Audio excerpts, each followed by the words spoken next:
शरणं गतः। अथ श्री पद्मपुराण 1चत्वारिंशोऽध्यायः उत्तरार्ध सृष्टिवर्णनम्। ओं नमः शिवाय।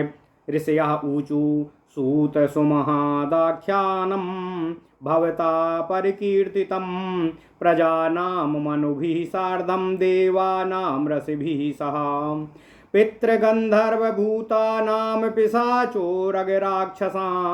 दैत्यानां दानवानां च यक्षाणामेव पक्षिणाम् अत्यद्भुतानि कर्माणि विधिमान् धर्मनिश्चयः विचित्राश्च कथायोगा जन्म चाग्रहमुत्तमनुत्तमम्। ओं नमः शिवाय।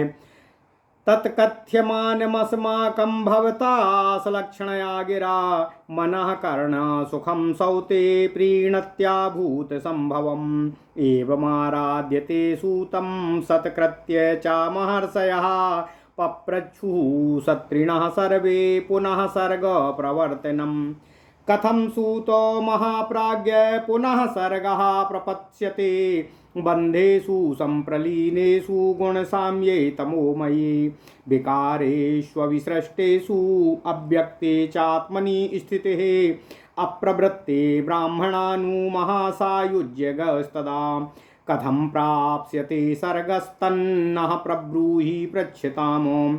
एवमुक्तस्ततः सूतस्तदास लोमहर्षणः व्याख्यातुमुपचक्रामः पुनः सर्ग प्रवर्तनम्।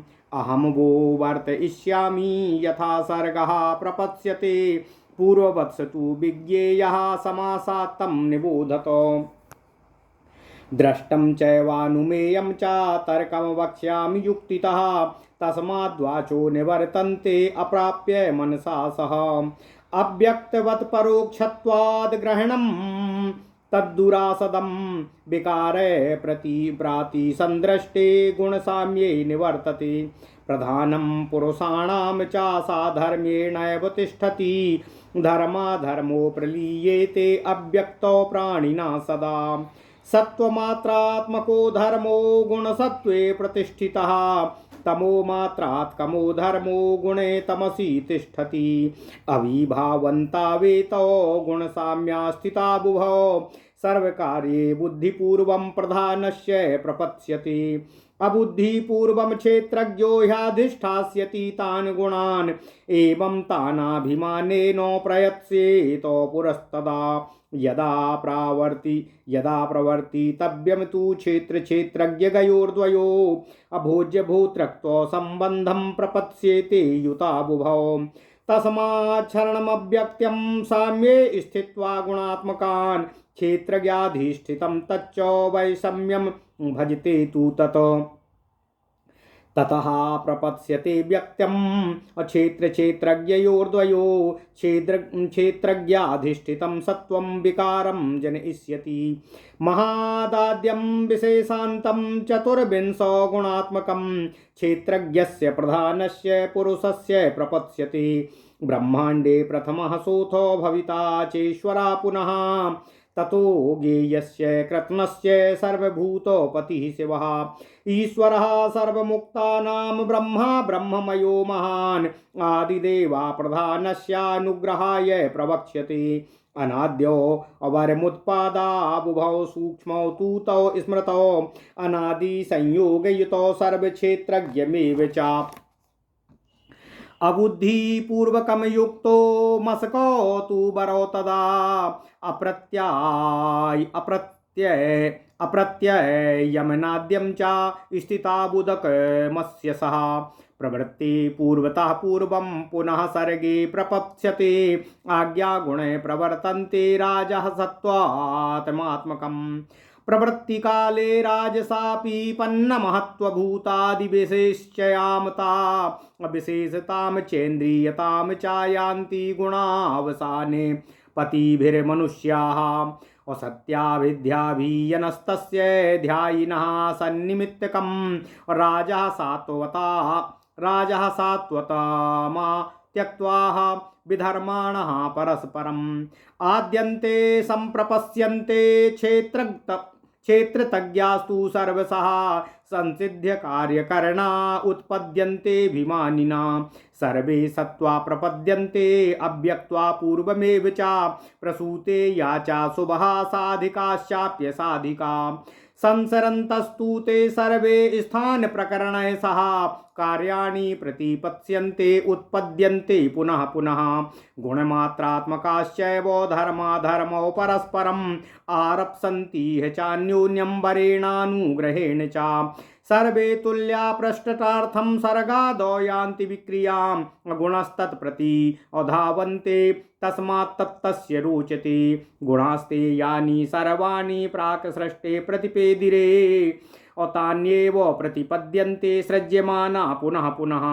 हिंस्रा हिंस्रे मृदु क्रूरे धर्मा धर्मावृता नृते तद्भविता प्रपद्यन्ते तस्मात् तत्तस्य रोचते महाभूतेषु नानात्वामिन्द्रियार्थेषु मूर्तिषु विप्रयोगाच्च भूतानां गुणेभ्यः सम्प्रवर्तते इत्येष वो मया ख्याता पुनः सर्गा सभासतः और समासादेव वक्ष्यामि अग्रे ब्रह्मणोऽथ समुद्भवः अव्यक्तात् कारणात् तस्माद् नित्यात् सदात्मकात् प्रधानो पुरुषाभ्यां तु जायते च महेश्वरः सा पुत्रः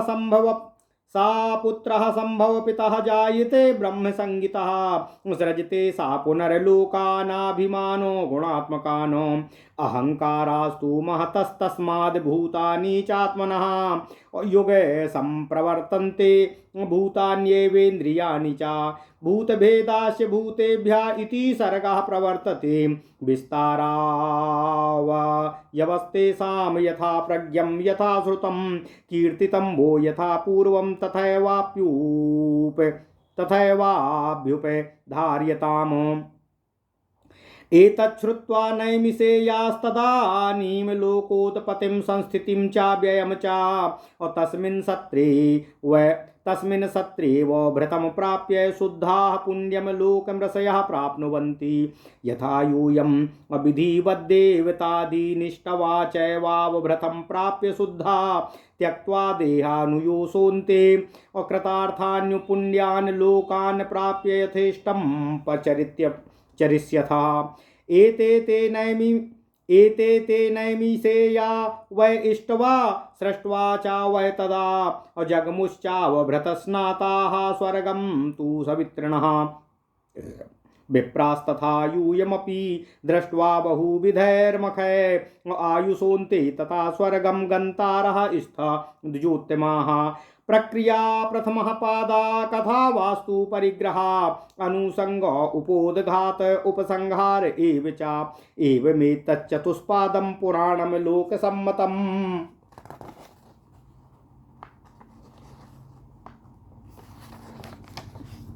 उवाच भगवान् साक्षाद्वयोर्लोकहिते रतः नैमिषे सत्रमासाद्य मुनिभ्यो मुनिसत्तमा तत्प्रसादाद् संदिग्धं भूतोत्पत्तिलयानि च प्रधानी किमिमां सृष्टिं तथैवेश्वरकारितां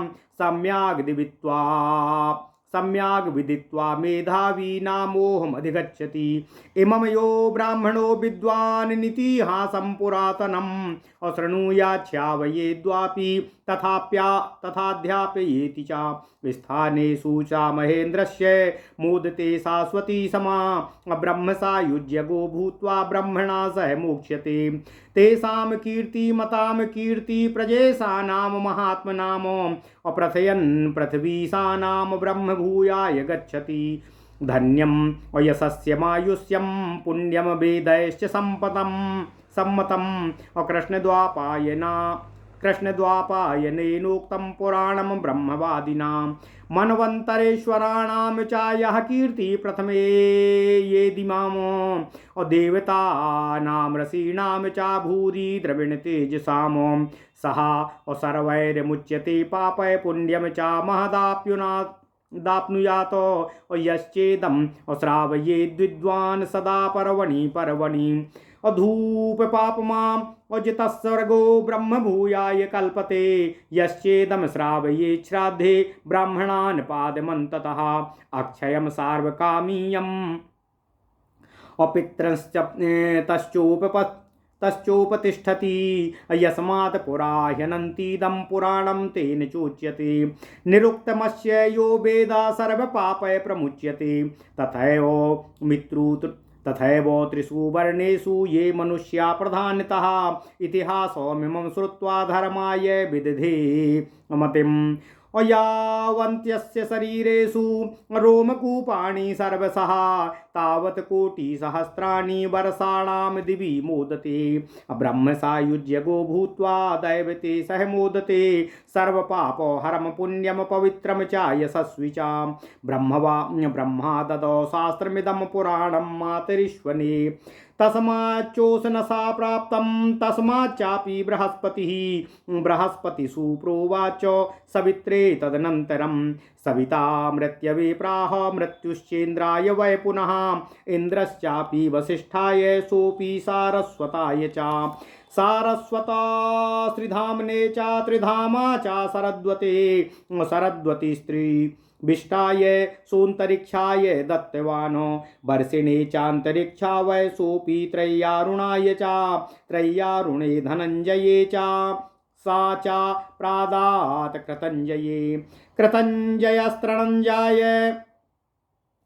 कृतञ्जयस्त्रणञ्जयाय भरद्वाजाय सोऽप्यथा गौतमाय भरद्वाजः सोऽपि निरयन्तरे पुनः निरयन्तरस्तु प्रोवाच तथा वाजो श्रवाय च सा ददौ सोम सुषमाय सा ददौ तृणबिन्दवे तृणबिन्दुस्तु दक्षाय दक्षा प्रोवाच शक्तये शक्ते पाराशरश्चापि गर्भस्य श्रुतवादिनं पाराशराज्जातु कर्णस्तस्माद्वैपायनः प्रभु द्वैपायनात् पुनश्चापि मया प्रोक्तं द्विजोत्तमाः संसपायनुवाच मया वै तत्पुनः प्रोक्तं पुत्रायामित बुद्धये इत्येवो वाचा ब्रह्माद्रिगुरुणा समुदाहृता नमस्कार्याच्च गुरुवः प्रयत्नेन मनीषिभिः धन्यं यशस्यमायुष्यं पुण्यं सर्वार्थसाधकं पापघ्नं नियमेनेदं श्रोतव्यं ब्राह्मणे सदा नाशुचो नापि पापाय नास्य संवत्सरे सरोषिते। ओम नमः शिवाय, ओम नमः शिवाय। और ना श्राद्धधाना विदुषे और ना पुत्राय कथंचन और ना हिताय प्रदातव्यं पवित्रोमिदमुत्तमम् अव्यक्ते वै यस्य योनिं वदन्ति व्यक्त्यं देहम् अकालमन्तर्गतं च बहिनी वक्त्रं चन्द्रसूर्यो च नेत्रे दिशा श्रोत्रे घ्राणमाहुश्च वायुम् अवाचो वेदांश्चान्तरिक्षं शरीरं क्षितिपादौ तारका रोमकूपान् सर्वाणि चांगानि तथैव तानि विद्यास्य अंगानि च यस्य पुच्छम् अतं देवदेवं जनानां जनानां सर्वेषु लोकेषु प्रतिष्ठितं च वरं वराणां वरदं माहेश्वरं ब्राह्मणमदिं प्रयतो नमस्ये। ओम नमः शिवाय, ओम नमः शिवाय, ओम नमः शिवाय। ओम नमो भगवते वासुदेवाय। ओम देवकी सुत गोविंद वासुदेव जगतपते देहि तनियम कृष्ण त्वाम अहम शरणम गतः। अथ श्री वायुपुराण उत्तरार्ध 41वां अध्याय सृष्टि वर्णन। ओम नमः शिवाय।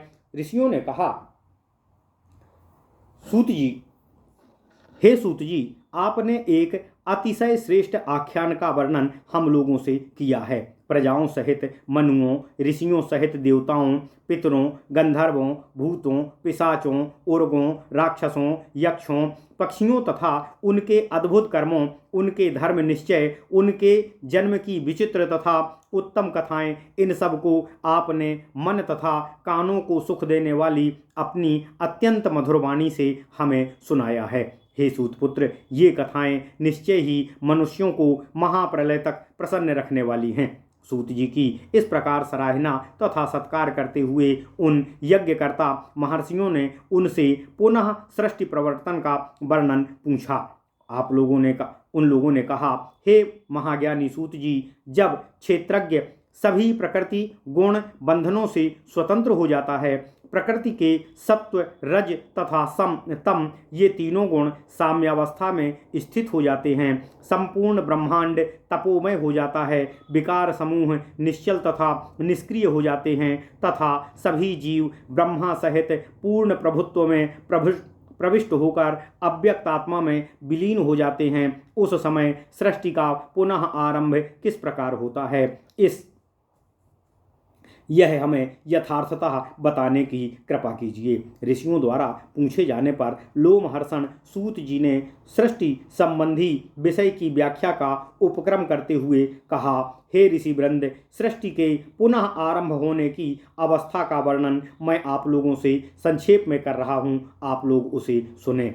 सृष्टि क्रम को पूर्ववत ही जानना चाहिए, फिर भी इसे मैं संक्षेप से आप लोगों के समक्ष पुनः कह रहा हूँ। स्थिर चित्त से सुनने की कृपा करें। मैंने इसे जैसा देखा है, जैसा अनुमान किया है, जैसा अनुभव किया है और इस संबंध में जैसे विचार तथा युक्तियाँ कही जाती हैं, उसे आप लोगों से कह रहा हूँ। सुनिए। इस सृष्टि तत्व के विवेचन के मन के साथ गति न रख सकने से वाणी निरस्त हो जाती है।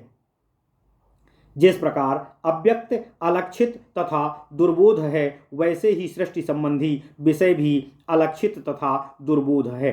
विकारों के लुप्त हो जाने से वे कहीं दिखाई नहीं पड़ते हैं। जन्म मरण की परंपरा समाप्त हो जाती है। उस समय पुरुष प्रकृति में गुण धर्म समभाव से अवस्थित हो जाता है।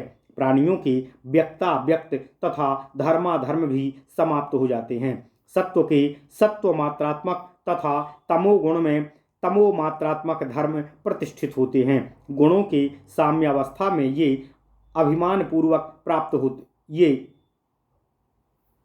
गुणों के साम्यावस्था में ये दोनों विभाजन रहित हो जाते हैं। उस समय प्रधान के सभी कार्य बुद्धिपूर्वक तथा क्षेत्रज्ञ अबुद्धिपूर्वक गुणों को स्थापित करेगा। उस समय पुरुष भी अभिमान पूर्वक प्राप्त होगा। जब क्षेत्र तथा क्षेत्रज्ञ दोनों प्रवर्तित होंगी, तब वे भोज्य तथा भोक्तृत्व संबंध से संबंधित होंगे। इन सब का शरण स्थल एकमात्र अव्यक्त है। गुणात्मक सृष्टि के प्रारंभ में साम्यावस्था में स्थित वे सब क्षेत्रज्ञ द्वारा अधिष्ठित हो विषमता को प्राप्त होते हैं। उस समय क्षेत्र तथा क्षेत्रज्ञ दोनों व्यक्तावस्था को प्राप्त होंगे और क्षेत्रज्ञ द्वारा अधिष्ठित सत्व विकार को उत्पन्न करेंगे। ये विकार महतत्व से लेकर विशेष तक 24 गुणात्मक माने गए हैं। क्षेत्रज्ञ पुरुष एवं प्रकृति को प्राप्त करेंगे। तब ब्रह्मांड में वह प्रथम ईश्वर पुनः उदित होगा। वही संपूर्ण ज्ञात जगत एवं संपूर्ण जीव समूह का स्वामी तथा शिव अर्थात कल्याणकारी है। वही सब मुक्तात्माओं का अकेला स्वामी ब्रह्मा, ब्रह्ममय तथा महान है। वही आदिदेव है। प्रधान प्रकृति का अनुग्रह के लिए उसका यह आविर्भाव कहा जाता है। क्षेत्र तथा क्षेत्रज्ञ अनादि तथा परम सूक्ष्म कहे गए हैं। इन दोनों का संबंध अनादिकाल से ही कहा जाता है। ओम नमः शिवाय। और वे सभी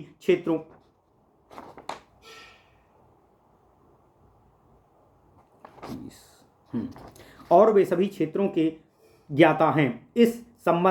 इनका संबंध मशक और उदुम्बर जल तथा मछली की भांति तर्क रहित अनादि तथा निश्चित है। अचेतन प्रकृति सृष्टि काल में राजस, सत्व तथा तमस गुणों से युक्त हो पुनः विकारमय होकर जगत के रूप में प्रवर्तित हो जाती है। क्षेत्रज्ञ मानवगण प्रकृति के सृष्टि आरंभ काल से में रजोगुण से ग्रसित होकर महातत्व, महाभूत, इंद्रिय तथा विशेष आदि परिमाणों को प्राप्त कर गुणहीन होते हैं। सत्य संकल्प ध्यानाविष्ट ब्रह्मा की सृष्टि प्रवृत्ति के समय अलग अलग गुण वाले राजस, सत्व तथा तमस कार्य कारणवश व्यक्तावस्था में स्थित होते हैं। अभिमानी क्षेत्र एवं उनके ज्ञाता क्षेत्रज्ञ व्यक्ताभाव को अधिगत होंगे। अव्यक्त से सर्वप्रथम साधिका तथा असाधिका सत्वगुण युक्त सृष्टि उत्पन्न होकर स्थान एवं घटना आदि के साथ कार्य रूप में बार बार अवतीर्ण तथा अंतर्हित होती है। ये क्षेत्रज्ञगण सृष्टि विस्तार के लिए परस्पर समान होते हुए भी सृष्टि के उस आदि काल में गुण मात्रात्मक धर्माधर्म वर अनुग्रह आदि के कारण विविध प्रकार के विकारों से ग्रसित होते हैं। गुणों की विभिन्नता के कारण ही इस प्रकार के विकार को प्राप्त करते हैं। उनके पूर्व युग के गुण समूह स्वयं ही उनके पास चले आते हैं, इसलिए वे प्रिय प्रतीत होते हैं। हिंस्र अहिंस्र, कोमल कठोर, धर्म अधर्म, सत्य असत्य, ये सभी गुण पूर्व सृष्टि से उसे प्राप्त होते रहते हैं। अतः इस सृष्टि में भी वे उन्हें प्राप्त होते हैं और उन्हें रुचिकर भी होते हैं। महाभूत, इंद्रियार्थ, मूर्त पदार्थ एवं प्राणी समूहों की विविधता में ये सभी कार्यकलाप गुणों की विचित्रता के कारण ही घटित होते हैं। यह सृष्टि के क्रम को मैंने फिर से संक्षेप में आप लोगों को सुना दिया है। अब ब्रह्मा की उत्पत्ति का संक्षेप में वर्णन आप लोगों के समक्ष कर रहा हूँ। नित्य सत असत उभयात्मक अव्यक्त कारण स्वरूप प्रकृति तथा पुरुष के संयोग से परमेश्वर की उत्पत्ति हुई है। इन्हीं का नाम ब्रह्मा है तथा वे ही सभी उत्पन्न पदार्थों के परम पिता हैं। अभिमान सभी गुणात्मक लोकों की सृष्टि करता है, उसे ही महत् पद से भी विशिष्ट कहा जाता है। महत् से अहंकार की उत्पत्ति होती है, उसी की आत्मा में समस्त जीवों की उत्पत्ति होती है। वे जीव समूह एक साथ ही उत्पन्न होते हैं और वे ही इंद्रियों के नाम से प्रसिद्ध हैं। उन जीव समूहों से अन्य जीव भेदों की उत्पत्ति होती है। इसी प्रकार सृष्टि का प्रवर्तन होता है। ये हे ऋषिगण, सृष्टि का यह वृत्तांत अतिशय विस्तृत तथा महान है। मैंने अपने ज्ञान के अनुसार जिस प्रकार इसे सुना है वैसा ही आप लोगों के समक्ष वर्णन किया है। इसे आप उसी रूप में समझने की कृपा करें। इस प्रकार सूत जी से लोकों की स्थिति, सृष्टि तथा उसके विनाश की यह कथा सुनने के पश्चात नैमिषारण्य निवासी महर्षियों ने उस बहुत दिनों तक चलने वाले यज्ञ में अवभृत स्नान किया और पुण्य लोकों को प्राप्त किया। इसी प्रकार आप सब लोग भी विधि विधान पूर्वक देवार्चन कर यज्ञ के अंत में अवभृत स्नान करें। इस तरह शुद्ध होकर दीर्घायु का भोग करेंगे और अंत में शरीर का परित्याग कर पुण्य प्रदान करने वाले लोकों को प्राप्त कर लेंगे तथा कृतकृत्य होकर स्वेच्छा से विहार करेंगे। यज्ञकर्ता नैमिषारण्य निवासी महर्षियों ने जिस प्रकार यज्ञ आदि कर प्रजाओं की सृष्टि की और यज्ञांत में अवभृत स्नान कर स्वर्ग लोक को प्राप्त किया, हे द्विजश्रेष्ठों, उसी प्रकार तुम लोग भी विभिन्न यज्ञों का अनुष्ठान कर स्वर्ग प्राप्त करोगे। लोकहितकर्ता साक्षात भगवान वायुदेव ने यज्ञानुष्ठान के समय इस कथावस्तु परिग्रह वाली प्रक्रिया, अनुसंग, उपोदघात तथा उपसंहार, इन 4 चरणों से वर्णित इस महापुराण को कहा था। उन्हीं की कृपा से प्राप्त इस संशय रहित जीवों की उत्पत्ति तथा उनके विनाश वाली कथा और ईश्वर की लोक प्रधान सृष्टि को भली प्रकार समझाने वाला बुद्धिमान मनुष्य मोह से ग्रसित नहीं होता है। इस प्राचीन इतिहास को सुनने वाला या दूसरों को सुनाने वाला अथवा शिष्यों को पढ़ाने वाला विद्वान ब्राह्मण इंद्र के स्थान को प्राप्त कर अनादिकाल तक सुख भोग प्राप्त करता है। इसके पश्चात वह ब्रह्म सायुज्य प्राप्त कर ब्रह्मा के साथ ही मुक्ति को प्राप्त होता है। इस संपूर्ण भूमंडल के अधीश्वर कीर्तिवान प्रजापतियों की कीर्ति का गान करने वाले प्राणी ब्रह्मत्व को प्राप्त करता है। श्री कृष्ण द्वैपायन वेद व्यास द्वारा रचित इन तथा वेदों द्वारा प्रमाणित इस अत्युत्तम यश, आयु तथा पुण्य प्रदान करने वाले पुराणों को ब्रह्मवादी जन ही जानते हैं। मनवंतरों के अधीश्वरों की इस कीर्ति गाथा तथा महाऐश्वर्यवान देवताओं ऋषियों का जो गुणगान करता है वह समस्त पापों से मुक्त होकर महापुण्य का भागी होता है। प्रत्येक पर्वों के समय जो विद्वान व्यक्ति इस पवित्र कथा को सदा सुनता है वह सभी पापों से रहित होकर स्वर्ग में निवास करता है और ब्रह्म पद का अधिकारी बनता है। इसी सभी अभिलाषाओं को पूरा करने वाला तथा अक्षय फलदायी इस पुराण के अंतिम उपसंहार चरण को जो व्यक्ति श्राद्ध काल में ब्राह्मणों को सुनाता है वह अपने पितरों की विपुल आराधना करता है। पुरा काल में प्रतिष्ठित होने के कारण इसे पुराण कहते हैं। पुराण की इस निरुक्ति का अर्थ समझने वाला व्यक्ति संपूर्ण पापों से रहित हो जाता है। तीनों वर्णों का यह मनुष्य जो इस पुण्यमय इतिहास को सुनकर धर्म की ओर प्रवृत्त होता है वह अपने शरीर स्थित रोमकूपों के बराबर करोड़ सहस्त्र पर्वों तक स्वर्ग में आनंदित होता है। समस्त पापों से मुक्त करने वाले पुण्यदायी पवित्र कीर्तिवर्धक इस पुराण को भगवान ब्रह्मा ने मातरिश्वा वायुदेव को प्रदान किया था। वायुदेव से इसे शुक्राचार्य ने प्राप्त किया। उनसे इसकी प्राप्ति बृहस्पति जी को हुई। इसके पश्चात बृहस्पति ने इसकी शिक्षा सविता को दी। सविता ने इसे मृत्यु से कहा। फिर मृत्यु ने इसकी शिक्षा इंद्र को दी। इंद्र ने इसे वशिष्ठ को तथा वशिष्ठ ने इसे सारस्वत को प्रदान किया। सारस्वत ने इसे त्रिधामा को, त्रिधामा ने सरद्वत को, सरद्वत ने त्रिविष्ट को तथा त्रिविष्ट ने इसे अंतरिक्ष को प्रदान किया। तत्पश्चात अंतरिक्ष ने इसे वर्षा को, वर्षा ने त्रय्यारुण को, त्रय्यारुण ने धनंजय को, धनंजय ने कृतंजय को, कृतंजय ने त्रिनंजय को, त्रिनंजय ने भरद्वाज को, भरद्वाज ने गौतम को तथा गौतम ने इसका उपदेश निरयंतर को दिया। निरयंतर ने बाजश्रवा को, बाजश्रवा ने सोम सुषमा को और सोम सुषमा ने इसकी शिक्षा तृणबिंदु को दी। तृणबिंदु ने इसे दक्ष को और दक्ष ने इसे शक्ति को प्रदान किया। शक्ति से इसे गर्भस्थ पाराशर ने प्राप्त किया। पाराशर से इसे जातुकर्ण को और जातुकर्ण से भगवान द्वैपायन वेद व्यास जी ने इसे प्राप्त किया है। उन्हीं द्वैपायन से इसकी शिक्षा मुझे मिली और अब मैं इसे आप लोगों को सुना रहा हूँ।